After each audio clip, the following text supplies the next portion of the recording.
Hey guys, my name is Eicher and I'm doing this video interview here from my home studio in Nashville, Tennessee. I always love having the opportunity to share my music and share my story with fellow mandolin enthusiasts. I'm playing my Haydn F5 built in 2015 and let's get to it. When did I first start playing mandolin? Well, I was 9 years old and I come from a musical family. So my dad actually is a violin player, mandolin player, and plays professionally and always has.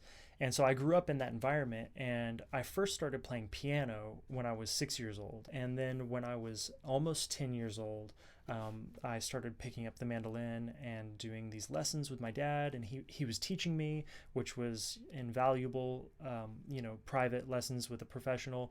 And we were building on what I had learned from my piano classes, where I learned how to read music, and then with that I learned how to read music with the mandolin and learned where the notes are, and then I was able to read fiddle tunes, and that's how I built a vocabulary and a repertoire. And so I started out doing bluegrass and fiddle tunes, but then because both my parents, my mom is a singer as well, I got really into jazz, and we're really big into jazz in my family. What are my current activities in the mandolin world?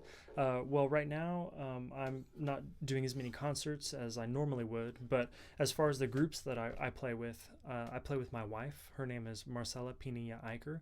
She's from Colombia, South America, and we do primarily Latin music of different types like salsa and bossa, bolero, samba, cumbia, lots of different things.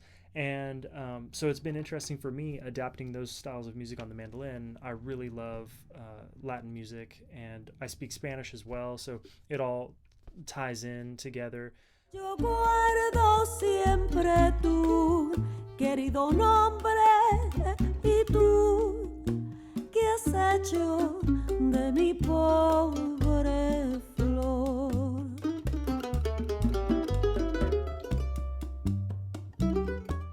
I also play with my friends Forrest and Kate O'Connor.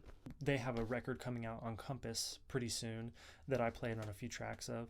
I also have my own album called Native Language that features my original compositions.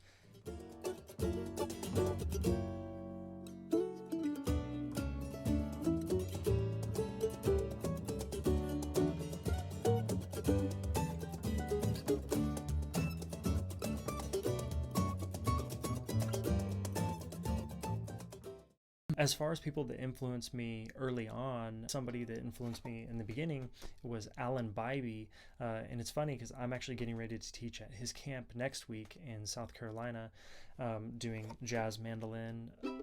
But when I was little, I remember seeing him at a workshop because I was on the cusp of learning how to improvise, and I saw him play, and there was something about, like, he had a very bluesy style, and really it kind of opened a door for me as far as like thinking, building that connection and being able to manipulate and really hear and feel what I was trying to play. One of the Mandolin CDs that I listen to and love to this day, there are a lot of things.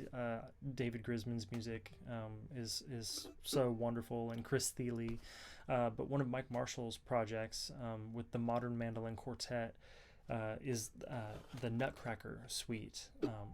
And that's always one of my favorites to put on around Christmas time. Just such beautiful arrangements for a mandolin quartet. As far as what I like to play when I'm doing shows or when I'm playing at home, my own music, my original compositions, or maybe Gypsy Jazz or something. And that's how I feel when I play with my wife too.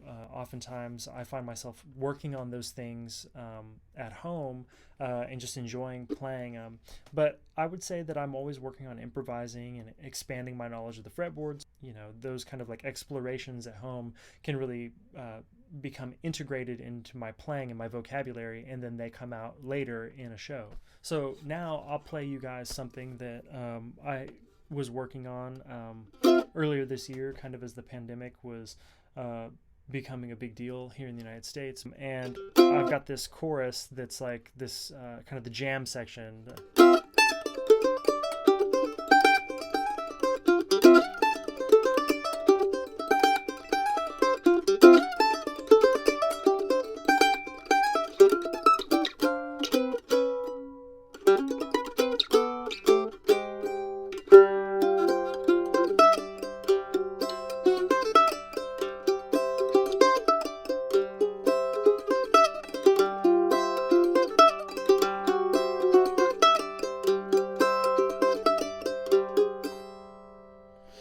And then later there's a verse and other things. But maybe if I'm playing Gypsy Jazz, I'm working on scales.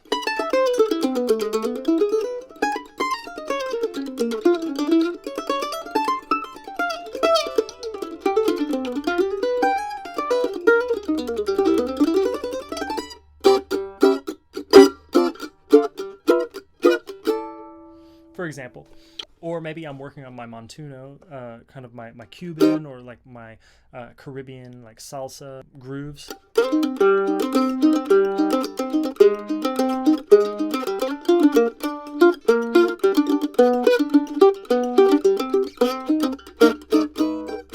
As far as projects that I'm working on right now, I'm actually working on an instructional project because I've been teaching a lot more during the quarantine, and I've decided to really put down on paper or on video what is my method for, approaching jazz on the mandolin, as far as the fingerboard and the things I think about, the technique, or the way I phrase and kind of create lines. That's hopefully going to be available later on this year. At some point, pretty soon, I want to record an album that's Gypsy Jazz mandolin, because it's a style of music that I love so much that I think that I really need to get that out into the world. Another thing is that I want to do a Latin jazz mandolin project, or like Latin music project that features the mandolin. There's so many genres within the Latin music world, and I've been influenced by a lot of them, and for me, it's so much fun to play those styles of music, and I think that I've stumbled across something that's really unique to this instrument. I actually have this other instrument that I play frequently, which is a single string mandola, which we call it archtop jazz mandola.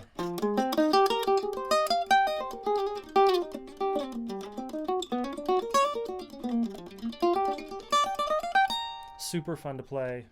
It just gives you a different voice as a mandolin player.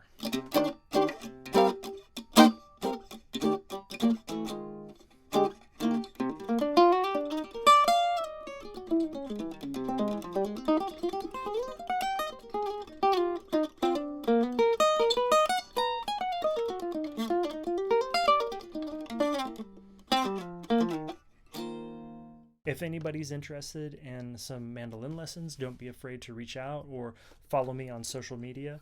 You can find me on Instagram. My handle is at Eicher. That's IAEICHER. And you can find me on Facebook, Isaac Eicher Mandolin. And if you just YouTube me, you can find my channel. I've got lots of videos up there. You can also get in touch with me through my website, which is isaaceichermusic.com. I'll definitely keep everybody updated when I get closer to getting my online instructional course up and running. And also, please check out my album, Native Language, online. I'm really proud of that project. It was really the culmination of years of influences, and I think that I created something that's really captures my unique voice. Thanks, guys.